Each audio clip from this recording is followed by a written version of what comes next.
Coralie, est-il possible de mettre des alertes de dépenses? Oui, alors on parlait des outils des banques. Ouais. Aujourd'hui, bon, il y a beaucoup d'évolutions. Enfin, tout le monde est très actif sur le sujet. L'idée, c'est Pourquoi ils effectivement. sont actifs sur le sujet, ces banques? Ils ont une idée derrière la tête, hein. Oui, ils ont une idée derrière la tête, je le pense. C'est laquelle? Laquelle, c'est déjà qu'aujourd'hui, il y a une volonté d'apporter plus de services en ligne parce qu'on a de moins en moins de gens qui passent en agence. Donc, finalement. C'est un point de contact, ça permet de revenir finalement. C'est un point de vers son contact, c'est un banquier. facteur d'attractivité. Aujourd'hui, on voit plus sa banque sur Internet que son banquier en face à face.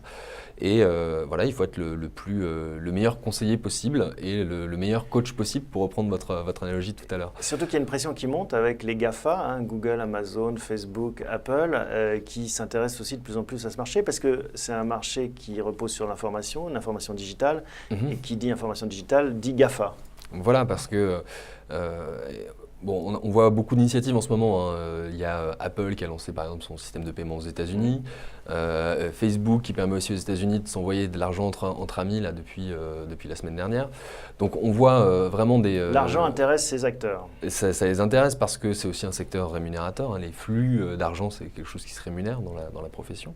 Et au-delà de ça, sur l'aspect connaissance client, aujourd'hui un acteur comme Google est très fort parce on en a beaucoup parlé ces derniers jours.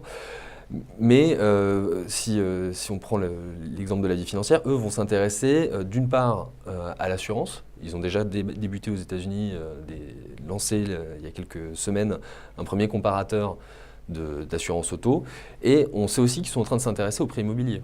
Voilà, parce que finalement, ils ont une bonne connaissance de vous et ils sont aussi toujours un peu les premiers à pouvoir vous proposer un produit parce que c'est eux que vous allez voir en premier. Je reviens à la question de Comme vous êtes Coralie, sur Internet. donc, parce qu'on a un peu dérivé, c'est ma faute. Est-il possible de mettre des alertes de dépenses? C'est-à-dire que quand on a fixé peut-être un seuil de budget sorti, on va dire, et qu'on atteint ce seuil, est-ce qu'on peut être alerté? Alors c'est tout le sens des outils justement, c'est de mesurer son budget et ses postes budgétaires. C'est la première étape, c'était la photo. La deuxième étape, c'est de se fixer des objectifs. Donc les objectifs, ça va être de dire je ne veux pas consacrer plus de N euros par mois à tel poste budgétaire.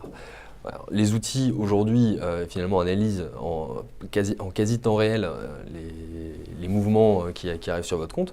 Et l'idée finalement, c'est de pouvoir vous alerter par un mail, par une notification sur votre téléphone, pourquoi pas par un SMS, pour vous dire attention, vous approchez du rouge sur telle catégorie.